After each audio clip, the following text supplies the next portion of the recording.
Bismillahirrahmanirrahim. Assalamualaikum warahmatullahi wabarakatuh. Kami dari kelompok 1 Kimia kelas 5B akan mempresentasikan isolasi senyawa aktif yang dipandu bioassay dari Adenosma busneroides, minyak esensial sebagai pengusir nyamuk terhadap Aedes albopictus.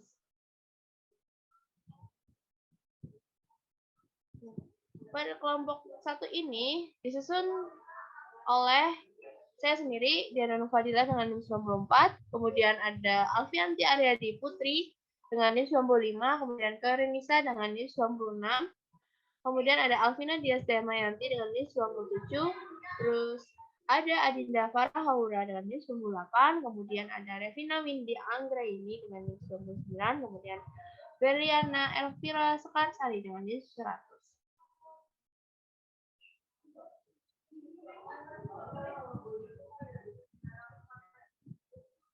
Outline pertama yang akan kita bahas adalah klasifikasi Adenosma busneroides. Nah, Adenosma busneroides ini biasa familiar disebut flash grass.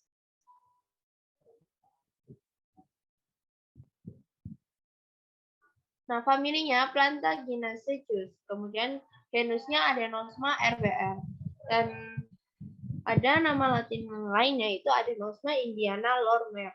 Nah, di sini ternyata Adenosma banyak dijumpai di daerah tropis dan subtropis di Asia.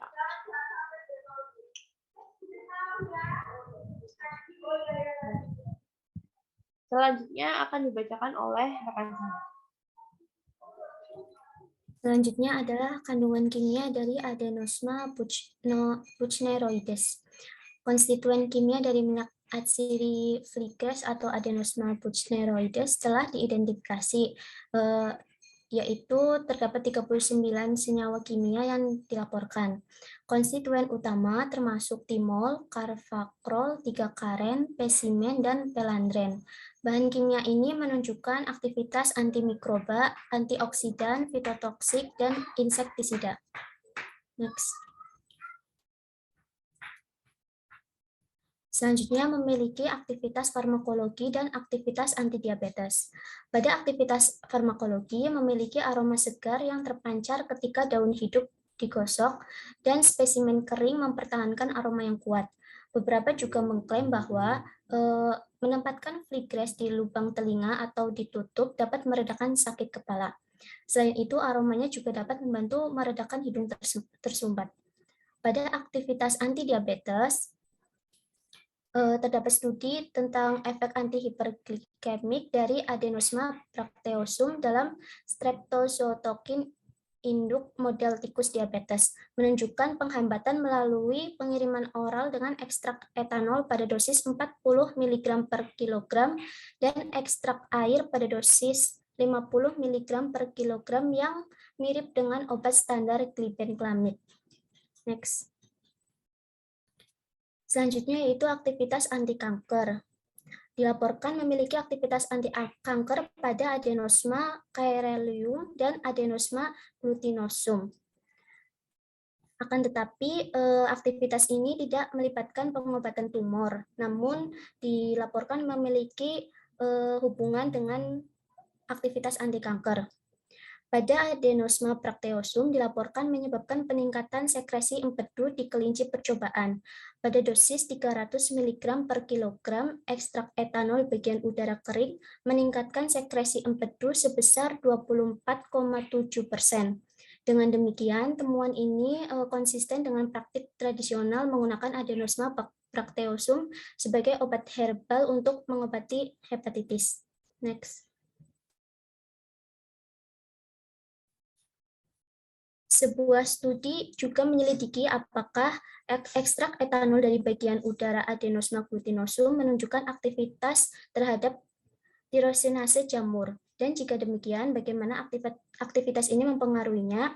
Hasil penelitian menunjukkan bahwa jamur tirosinase dapat diaktifkan oleh ekstrak etanol Adenosum glutinosum dengan dosis 0,4 mg per mili.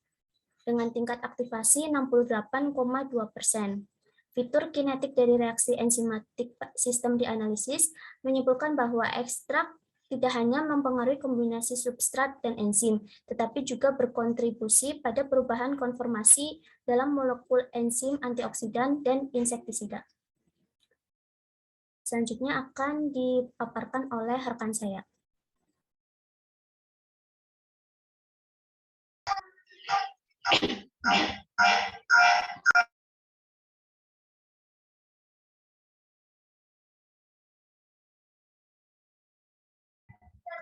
Minyak atsiri. Minyak atsiri dikenal juga dengan nama minyak eteris atau minyak terbang, ethereal oil, volatile oil, dihasilkan oleh tumbuhan. Minyak atsiri merupakan senyawa metabolit sekunder yang termasuk dalam golongan terpen yang disintesis melalui jalur asam mevalonat. Minyak atsiri mudah menguap pada suhu kamar tanpa mengalami dekomposisi. Mempunyai rasa getir, berbau wangi sesuai dengan bau tumbuhan penghasilnya. Umumnya larut dalam pelarut organik dan tidak larut dalam air.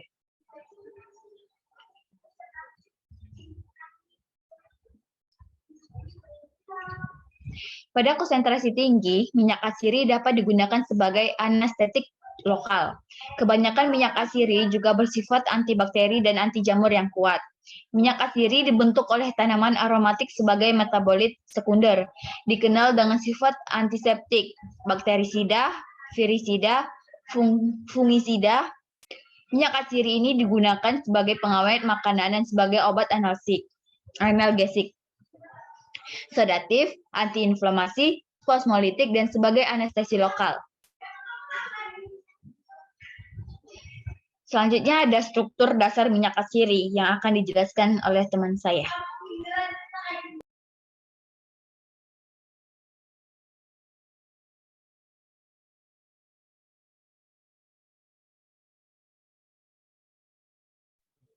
Oke, selanjutnya ada struktur dasar minyak atsiri. Next.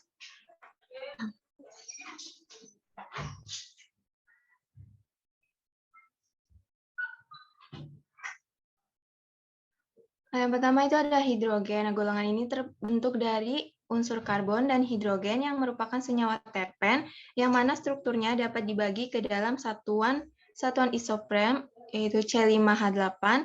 Satuan isoprem saling bergabung membentuk rantai panjang. Dapat dilihat di slide ada strukturnya. Next.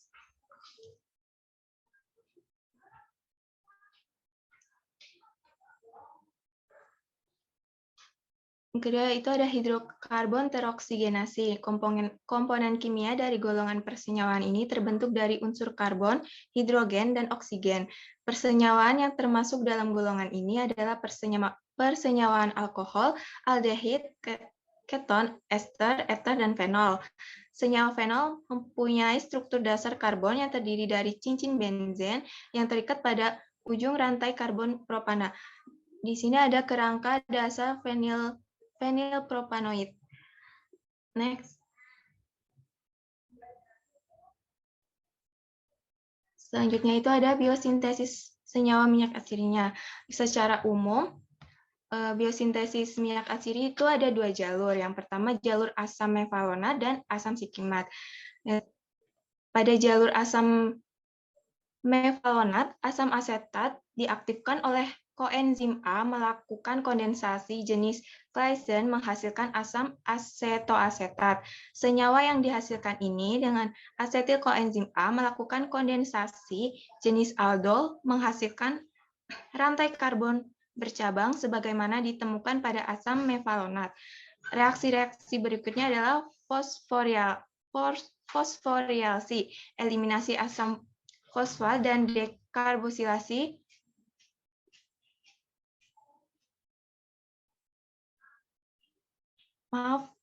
itu jalur asam mevalonat menghasilkan isopentanil atau IPP yang selanjutnya berisomerasi menjadi dimetil alil piroposfat atau DMAPP oleh enzim isomerasi. Selanjutnya, IPP sebagai unit isopren aktif bergabung secara kepala ke ekor dengan DMAPP dan menggabungkan ini merupakan langkah pertama dari polimerisasi isopren untuk menghasilkan terpenoid.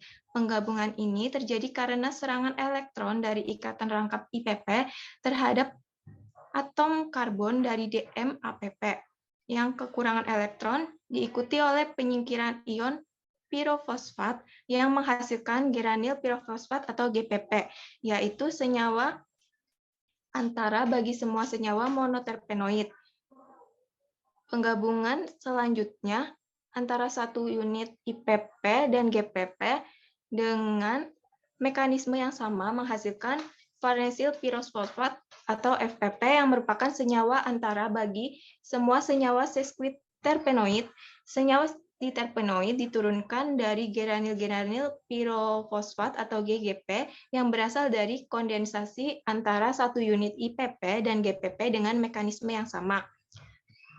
GPP dengan mekanisme yang sama menghasilkan farnesil pirofosfat atau FPP yang merupakan senyawa antara bagi semua senyawa sesquiterpenoid. Senyawa diterpenoid diturunkan dari geranil pirofosfat atau GPP yang berasal dari kondensasi antara satu unit IPP dan GPP dengan mekanisme yang sama. Selanjutnya akan dijelaskan oleh rekan saya.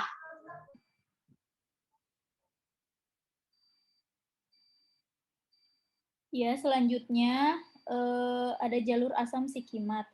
Jalur sikimat menyediakan alternatif rute ke senyawa aromatik, khususnya aromatik asam amino L-fenilalanin, tirosin L, dan L-triptofan. Jalur ini digunakan oleh mikroorganisme dan tanaman, tetapi tidak oleh hewan, dan dengan demikian asam amino aromatik termasuk asam amino esensial bagi manusia yang harus diperoleh dalam makanan.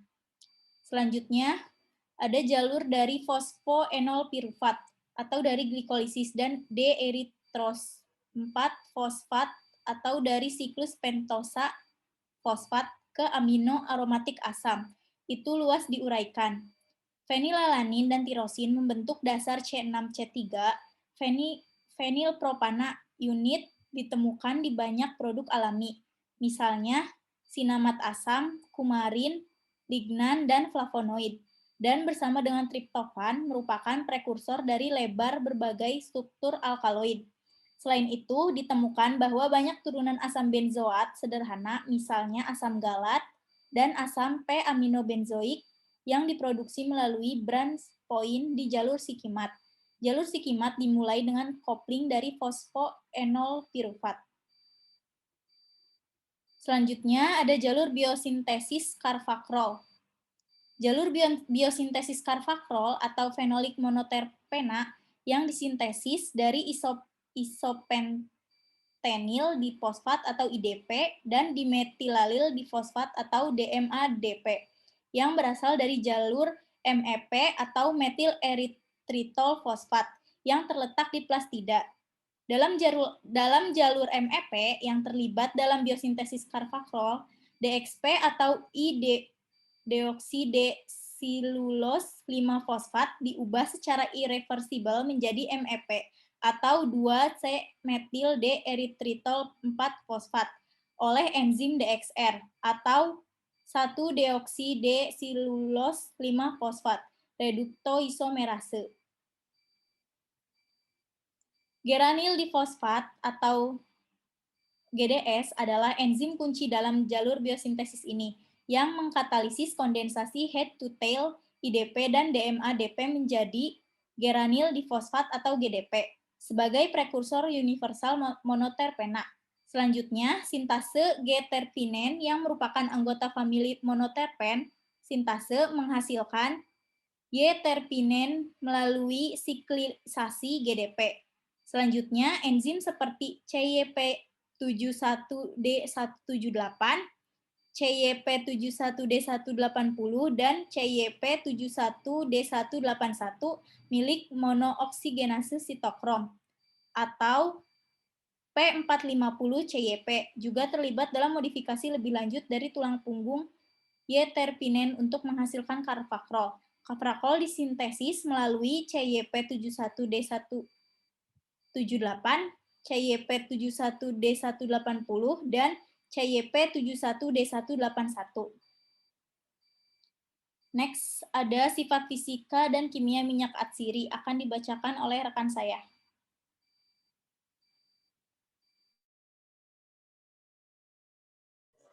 Selanjutnya adalah sifat fisika dan kimia minyak atsiri. Next.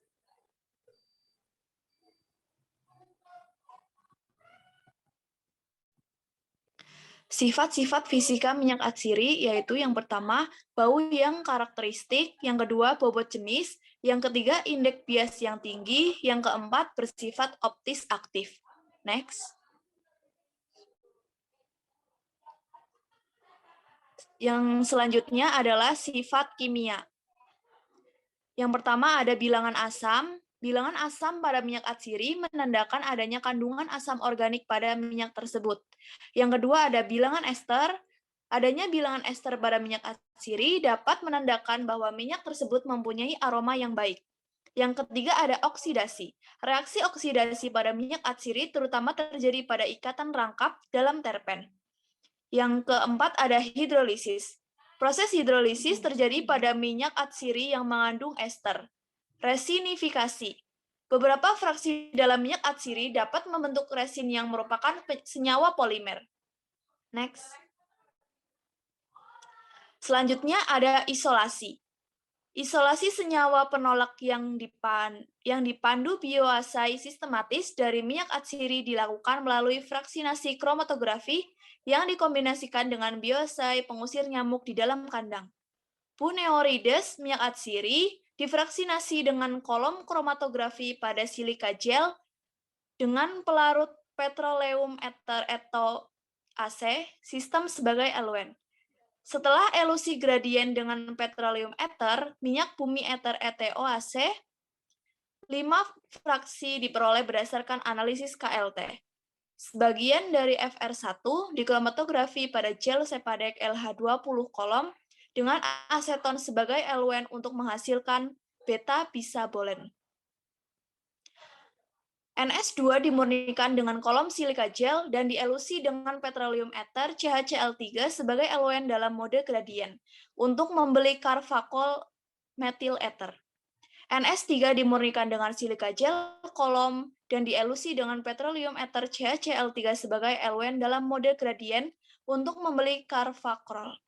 NS4 dimurnikan dengan silika gel H kolom tekanan tereduksi dan dielusi dengan petroleum ether CHCl3 sebagai eluen dalam mode gradien untuk membeli adenosmin A. Next. Hasil dari isolasi, kedua FR1 mengandung 39,7%, ya terpenin 39,2%, spesimen 15,4%, beta bisabolen, dan FR5 berisi berbagai minor komponen, tidak diisolasi lebih lanjut karena daya tolaknya yang lemah dengan MED 0,312 kurang lebih 0,109 mg per cm persegi dan 0,250 kurang lebih 0,109 mg per cm persegi masing-masing. Yang moderat penolakan ditampilkan untuk FR2 90,8% carvacrol methyl ether dengan MED 0,156 kurang lebih 0,054 mg per cm persegi.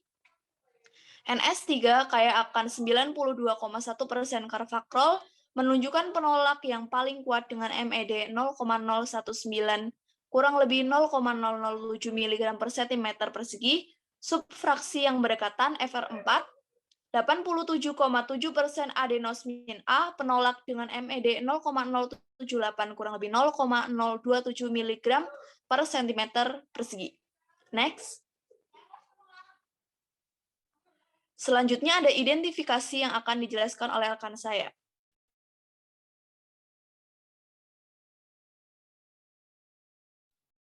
Selanjutnya adalah identifikasi.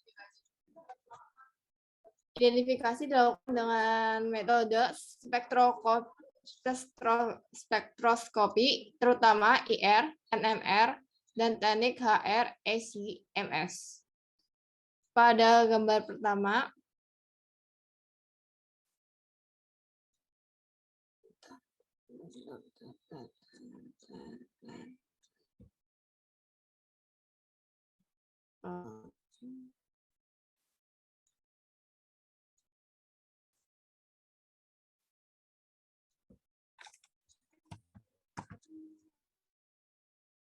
Gabung satu diperoleh sebagai minyak yang tidak berwarna. Dengan rumus yang disimpulkan adalah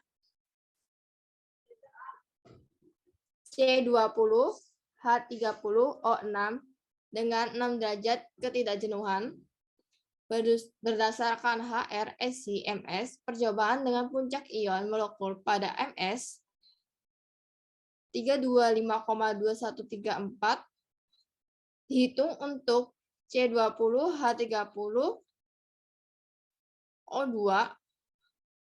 Puncak serapan tipikal pada 347, 1631, 1251 cm sekon.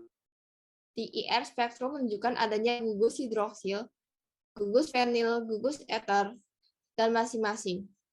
Analisis 3 sinyal proton aromatik dari sistem Klopik ABX di H676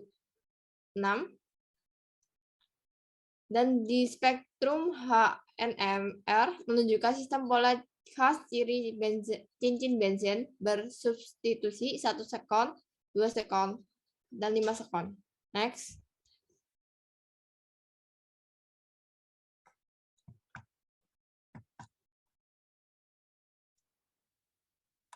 Pada tabel 2, dicapai melalui 1D dan 2D NNR khusus. Sinyal koreksi dari H2 dan C1 sekon untuk spektrum HMBC. Dan dijelaskan pada gambar 3, menjelaskan bahwa C2 terkait dengan C1 sekon oleh atom oksigen. Tidak ada korelasi antara H2 dan H7 pada spektrum Roche. Next.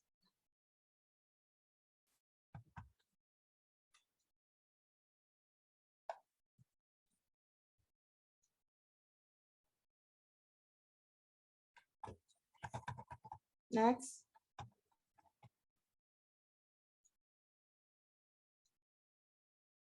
Pada gambar 4 menunjukkan konfigurasi karbon chiral untuk C1, C2, isomer atau 1S, 2S isomer.